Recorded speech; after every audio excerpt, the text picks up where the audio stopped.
Photoshop programme open गरे run बक्समा Photoshop लेखेर इन्टर गर्दियो क्लोज गर्ने हामी यो मेनुहरुमा क्लिक गरेर अब काम गरिराख्दाखेरि यो कामहरु गर्न सक्छौं टुल्स अनुसार फरक इन्फर्मेसनहरु डिस्प्ले हुन्छ यो लाइनलाई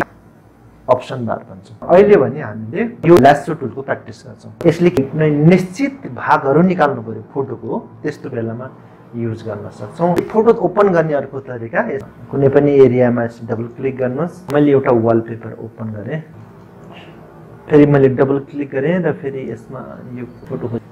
यो फोटोको मान्छे मात्रै उता निकालेर त्यहाँ लगाउनु पर्ने थियो भने त्यस्तो बेलामा हामीले यो टुल युज गर्न सक्छौं लङ प्रेस गरे मैले 1 नम्बरको ल्यासो टुल युज गरे यो सबैले सिलेक्ट गर्छ यसको अब युज भने अलि फरक छ यो ल्यासो टुलमा क्लिक गर्यो भने यसरी हामीले कुनै एरिया यसरी सिलेक्ट गर्न छ भने कन्टिन्यू सिलेक्ट गर्दै जानुपर्ने हुन्छ बाइ चान्स यसरी छोड्दियो भने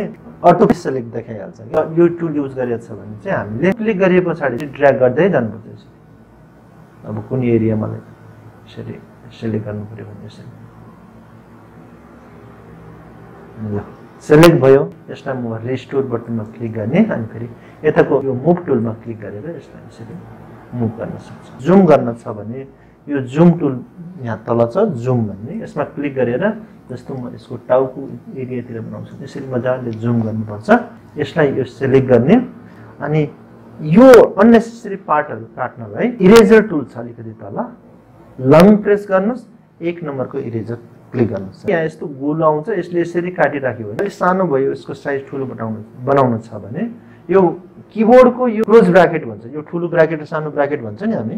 यो क्लोज ब्र्याकेटलाई यसरी प्रेस गरिराख्यो भने यो ठुलो हुन्छ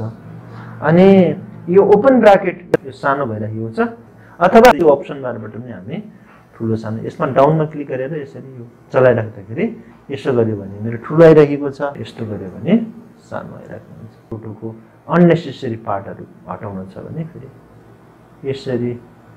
कन्ट्रोल माइनस गर्दियो भने यो फोटो सानो हुन्छ है यसरी यो हो ल्यासो टुल अर्को टुल लङ प्रेस गरेर यो सेकेन्डमा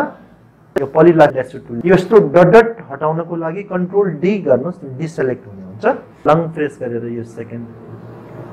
पोलिगोनल ल्यासो टुलमा क्लिक गरे यसरी हामी क्लिक गरेर छोड्दिँदा पनि केही फरक पर्दैन यसरी हामी सिलेक्ट गर्न सक्छौं यसरी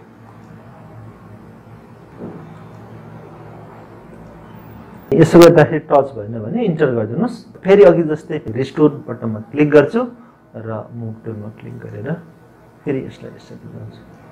यो हो पोलिगोनल ल्यासो टुल अर्को पनि गरौँ रिस्टोर बटनमा क्लिक गरे कन्ट्रोल डी गर्यो भने यो डट लाइन हट्छ लास्ट छ म्याग्नेटिक ल्यासो टुल यो टुल सेम एरियाहरुमा यो आफै टाँसिँदै जान्छ माथि लैराख्दाखेरि आफै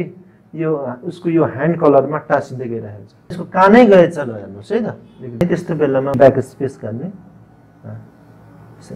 त्यसपछि यसरी टिक गर्दियो फेरि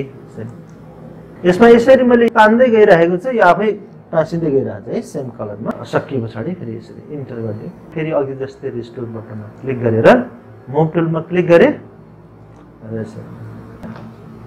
डन